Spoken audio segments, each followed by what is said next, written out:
Hello, you guys. Welcome, welcome, welcome. I hope you guys are having a wonderful and a blessed day. Listen, I am back with another video.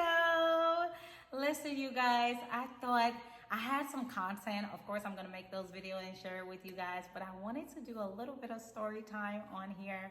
Y'all, I'm going to take a little piece. It's going to be short because my story will be here forever if I was to tell you guys all I have endured with the narcissists that I dealt with and other narcissists in my life. But just to summarize things, the narcissist that I dealt with 2 years ago was actually someone that I've known since I was 13 and was friends with. Not only that, we dated before when I was 18 to 21. And you already know that was still knocking then, okay? I got out of that relationship 7 years later, built my life together, you guys, and this person literally came back in to finish the job. But God said, not this time, all right? But God had to allow that situation to pull back the veil because this individual was very, very demonic, heavy in witchcraft, sorcery, and different things like that. But my life was just bound with this individual. Even though I was not connected with this person for 7 years, my life was still bound because I never severed the soul tie. This is why I teach you guys to sever the soul tie. Because I didn't sever this soul tie, you guys, I was still bound with this individual. And that's how their witchcraft was able to work, okay? You guys know a curse cannot land without a cause, and because of the soul tie that they had, there was definitely a cause for that to land. So we're going to talk about some things, y'all. This is going to be juicy. Get your tea, get your water, all right? Get your tea and your water. Because you're going to be like, what? Some of y'all going to be like, that happened to me too. I went through that. I'm telling you, they play by the same book. The devil is not creative. They play by the same book. So I wouldn't be surprised if you guys testify you've been in the same situation. To this tea, okay? Get your water, get your tea. This is the holy gist, okay? It's the holy gist over here. I'll share. That's what it is, y'all. We're gonna start doing some holy gist. Okay, we're gonna do some holy gist. I'm gonna put that on here. Listen, you guys. So when I got back with this narcissist, right? I met him. Well, he sent me a DM, and it was so strange because the morning I had came from vacation. Let me just give you a little story. So I went on vacation to see my family. And on the vacation, you guys, I started getting flashback of this individual. Like I would look in the mirror and I would see this individual and I'm like, what? That's crazy. It's been 7 years. I thought I was, going crazy. And then after that, I started hearing music playing that I used to listen to when I was with this individual, like, your favorite song with your, yeah. And I was just kind of like, this is crazy. What is going on? When I came home that day, you guys, literally from my trip, I put my bags down. I kid you not. It was like a mental battle. I felt like my mind was being pulled apart and I could not sleep. I was just crying and crying and praying and praying. This happened for 3 days. 3 days this happened and I just kept on praying and praying and praying. And on day 3, it just kind of stopped. It just stopped after that. So I'm thinking, okay, breakthrough in prayer, good. I woke up the next morning, y'all, to get ready for work. It's on a Monday now, 5:50. I never forget. It was 5:50 when I got up, went in the shower, 5:55. I just hear a voice tell me download Instagram and go on Instagram. Now, mind you, I wasn't on social media, so I had to download the Instagram app. I'm thinking this is God speaking to me now. I download the Instagram app, you guys. I go on Instagram. What do I see? This individual texts me, hey, Tina, I thought I seen you this Sunday at church. I hope all is well with you. I come in peace.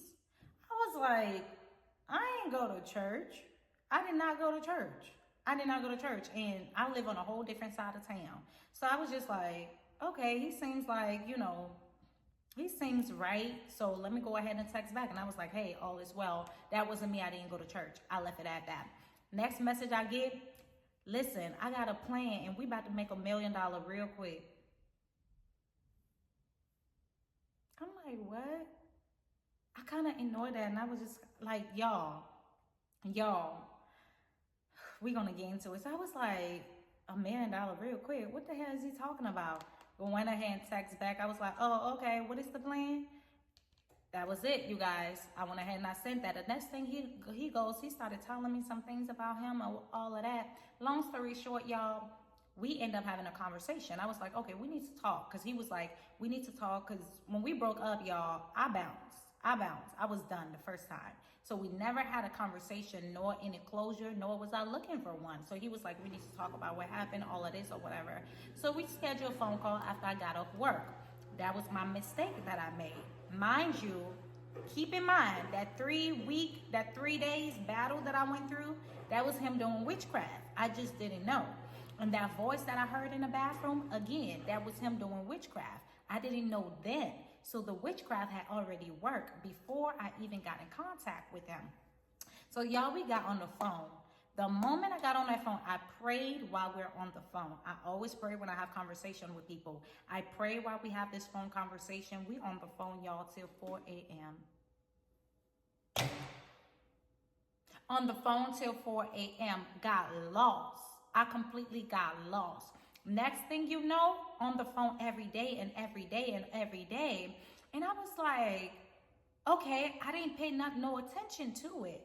All of a sudden, all these emotions just came rushing back. Mind you, I have not seen or talked to this person for 7 years, nor do I care, nor do I like none of that, right? I was single for 7 years, never cared for nobody. Y'all, this dude was like, oh, I'm at my mom's house telling me his whole sad story. I was like, oh, okay. So he was like, come over, whatever. Long story short, y'all, I go to the mom. I go to the mom house. Soon as I got there, right, y'all, when I tell y'all, it was like this pull. It was like this magnetic pull towards him. I didn't know what it was now, but after God revealed to me what it was, this magnetic pull towards him and this emotion and this lust, it was so out of me. It's like I was not even myself, right? Y'all, long story short, nothing happened. We just talking, flirting or whatever. I go talk to the mom. She told me this individual got out of a marriage. So I'm like, oh, okay. And she telling me all the horrible things the wife had done, all of this thing, y'all. Keep that in mind. So I'm like, oh, wow. He told me some things, but the mom started going in deep. So her story collaborated with his story. Y'all, long story short, this story is long as deep. I'm trying to summarize things. Long story short, believe the mom. Now, y'all know your girl got bewitched.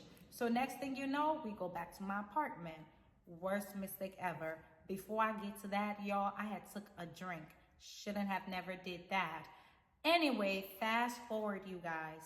Fast forward. Now this person and I are together and they're living with me. This person was living with me, y'all, for 7 months. The ex-wife, was in the phone as Kid's mom. This is really what I wanted to share with you guys. She was in the phone as Kid's mom. He talking to her while I'm there and while I'm in the place. Nothing crazy, like just talking to the kids and talking to her or whatever. Nothing to raise a red flag. Fast forward, this individual come in the picture. And then it's like having conversation. Like when she called, he couldn't talk. And I was just like, you've been talking to her, like what's going on? Y'all, I can go deep in this story. I'm just trying to come to a certain point. Anyway, you guys, we'll be here for hours. I'm trying to summarize this. Anyway, you guys, so fast forward, this individual, the wife now, competing with me. And then I found out he was never divorced. He's actually still married. I said, what in the world is this? Ain't no way you married and you talking to her, no sign of y'all being married, and I didn't know. So y'all, long story short, the wife pop up at my place. I kid you not. Pop up at my place, he on the phone with her, they talking and going back and forth, and I'm like, what is this? This is ghetto. I was like, this is some low vibration ghetto mess, and how did she find my number? And I told him, I was like, listen, I have a gun, and I'm not afraid to use it.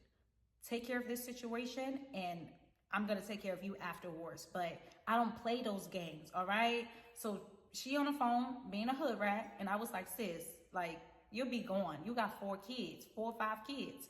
I don't play like that. I don't. So anyway, you guys, once I found that out, I started praying, seeking the face of God, trying to figure out how to get myself out of this. Here comes the mom.